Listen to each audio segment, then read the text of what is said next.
Hello friends, welcome to our YouTube channel Shukla classes official. Friends, आज का हमारा topic है optative sentence. Optative sentence English grammar में एक बहुत ही इंपॉर्टेंट टॉपिक है। साथ ही अगर आप अच्छी अंग्रेजी बोलना चाहते हैं तो उसमें ऑप्टेटिव सेंटेंस का बहुत बड़ा रोल होता है।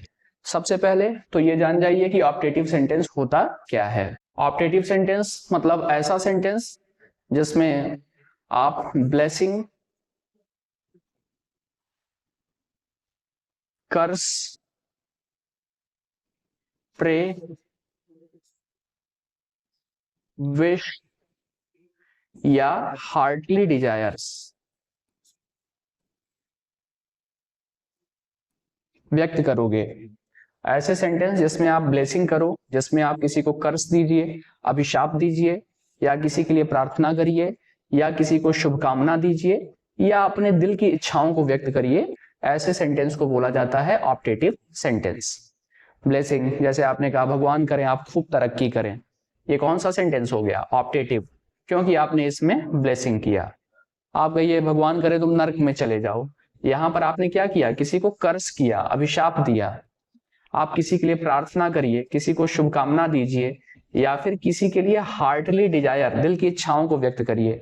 जैसे काश तुम जल्दी ठीक हो गए होते, कितना अच्छा होता कि हम सब एक साथ आए होते, कितना अच्छा होता कि ये काम मेरे लिए बहुत आसान होता, काश मैं तुम्हारी बात को मान लिया होता। यहां पर आप देखिए क्या कर रहे हो, अपने दिल की इच्छाओं को व्यक्त कर रहे हो।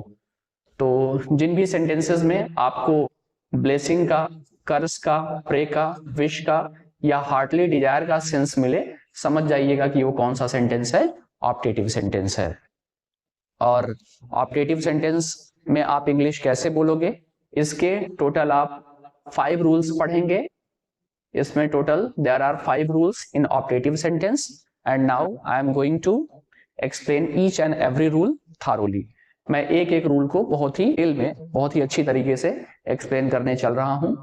तो आप इस वीडियो के एंड तक जरूर बने रहिएगा ताकि ऑप्टेटिव सेंटेंस की पूरी जानकारी आपको अच्छी तरह से हो जाए। तो आइए देखते हैं रूल नंबर 1।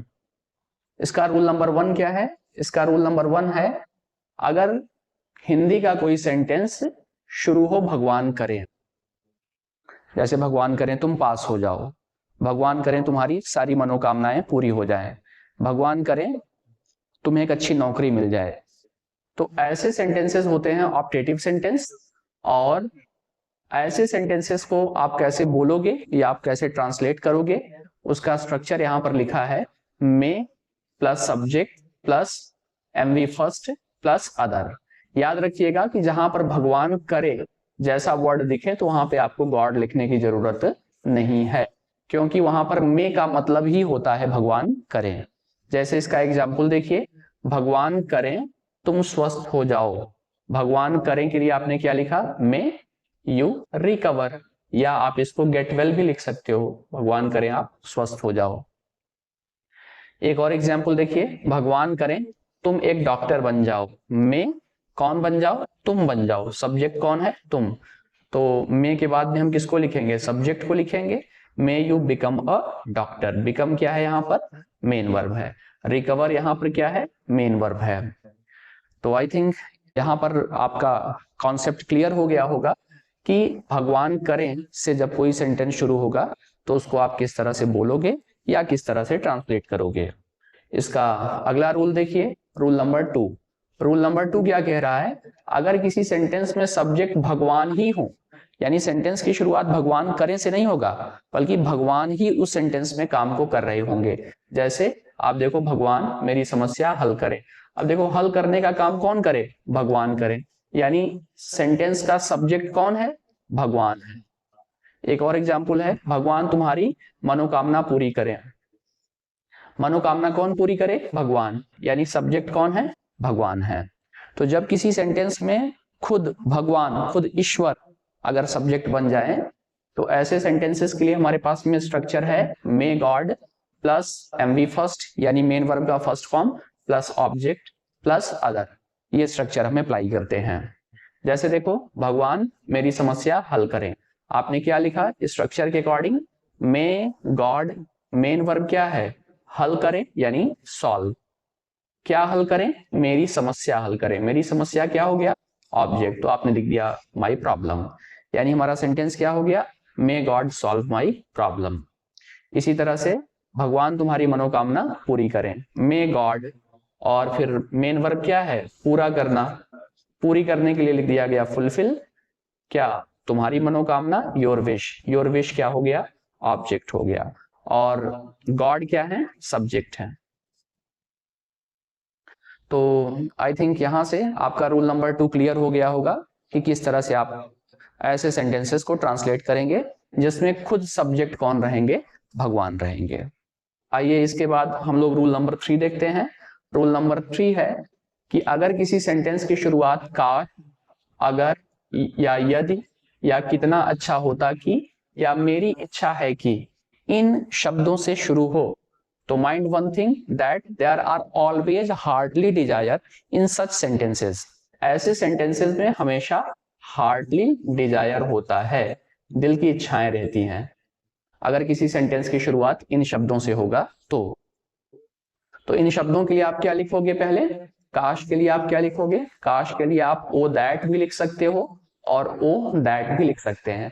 अगर या यदि के लिए आप इफ लिखोगे, कितना अच्छा होता कि के लिए आप क्या लिखेंगे, वुड दैट लिखेंगे, और मेरी इच्छा है कि के लिए आप लिखेंगे आई विश। ध्यान देना, विश के बाद में की के लिए आपको दैट नहीं लिखना है, क्योंकि विश के बाद में दैट कभी भी आता नहीं है। इसमें आप देखिए रूल नंबर 3 के सेंटेंसेस की शुरुआत इन शब्दों से हो सकता है, और सेंटेंस की आइडेंटिटी क्या है, अगर सेंटेंस में को मेन वर्ब ना रहे और सेंटेंस के अंत में क्या दिखे, होता, होते, होती दिखे, तो वहां पे आप क्या स्ट्रक्चर अप्लाई करोगे, subject plus verb plus object plus other. यहां पर ध्यान देना, सारे सब्जेक्ट्स के साथ वर्ब लगेगा, चाहे जो सब्जेक्ट रहे, he, she, it, singular number, plural number, सारे ही सेंटेंसेस में आपको वर्ब हेल्पिंग वर्ब के रूप में यूज करना है। जैसे इसका एक एग्जांपल देखिए, काश तुम मेरे सगे भाई होते। अब देखो काश के लिए क्या लिखा गया, ओ दैट, तुम मेरे सगे भाई होते। इस सेंटेंस में कोई मेन वर्ब है, नहीं है। आइडेंटिटी में यही बात थी कि सेंटेंस के लास्ट में क्या है, होता, होते, होती, ऐसा दिखे, और सेंटेंस में कोई मेन वर्ब न रहे। तो आपने लिखा काश के लिए ओ दैट तुम, यानी you were my real brother.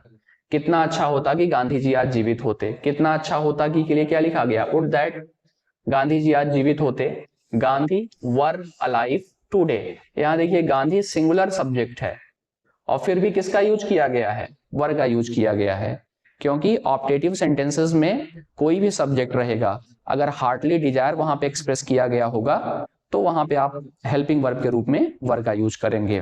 काश ये चीजें मेरे लिए आसान होती, o that these things were easy for me.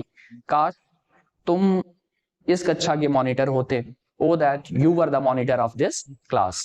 काश मेरे पापा किसी गवर्नमेंट जॉब में होते, o that my father were in any government job. तो ऐसे सेंटेंस जहां पर भी दिखें आप स्ट्रक्चर अप्लाई करोगे, कौन सा, subject plus verb plus object plus other. ध्यान देना, वर्ब के बाद तुरंत ऑब्जेक्ट आएगा, क्योंकि ऐसे सेंटेंसेस में मेन वर्ब रहता नहीं है। तो ये था रूल नंबर 3, और रूल नंबर 3 के बाद हम लोगों का अगला रूल है रूल नंबर 4। रूल नंबर 4 की आइडेंटिटी क्या है, रूल नंबर 4 की आइडेंटिटी है कि सेंटेंस में कोई ना कोई मेन वर्ब रहेगा और लास्ट में क्या दिखेगा, होता, होते, होती। एक बात ध्यान रखिएगा कि rule number 3, rule number 3, rule number 4 और रूल नंबर 5 तीनों की आइडेंटिटी काफी मिलती जुलती है, काफी पहचान मिलता जुलता है। तीनों ही रूल्स में सेंटेंस के अंत में आपको क्या दिखेगा, होता, होते, होती। लेकिन रूल नंबर 3 में मेन वर्ब नहीं रहेगा, रूल नंबर 4 में मेन वर्ब रहेगा, और रूल नंबर 5 में आपको पास जैसा शब्द दिखेगा, सब्जेक्ट के पास में कोई ना कोई चीज होने का बोध होगा। तो तीनों की पहचान लगभग सेम है, बहुत माइन्यूट डिफरेंस है। तो रूल नंबर 4 कह रहा है कि सेंटेंस में कोई ना कोई मेन वर्ब हो और सेंटेंस के लास्ट में दिखे होता, होते, होती। ऐसा अगर दिख जाए तो आप क्या स्ट्रक्चर लगाओगे, subject plus had plus MV3, had के साथ हमें MV3 लगाना है, प्लस ऑब्जेक्ट प्लस अदर, ये स्ट्रक्चर हम अप्लाई करेंगे। जैसे काश मैंने अपनी गलतियों को मान लिया होता, काश के लिए क्या लिखा, ओ दैट, मैंने यानी आई क्या लिखेंगे, हैड, और फिर उसके बाद में मेन वर्ब का third form accepted my mistakes, काश मैंने अपनी गलतियों को मान लिया होता, o that I had accepted my mistakes.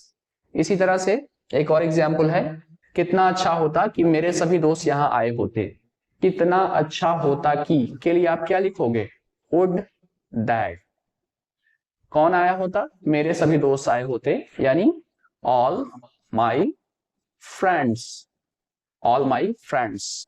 फिर क्या लिखोगे, हैड, फिर मेन वर्ब का third form come here, would that all my friends had come here, ये कर दिया आपने।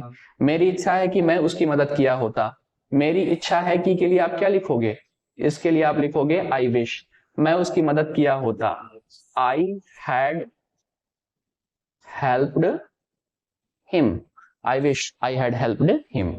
तो सेंटेंस में मेन वर्ब लिखने पर हमेशा आप हैड लगाओगे और मेन वर्ब का थर्ड फॉर्म लगाओगे।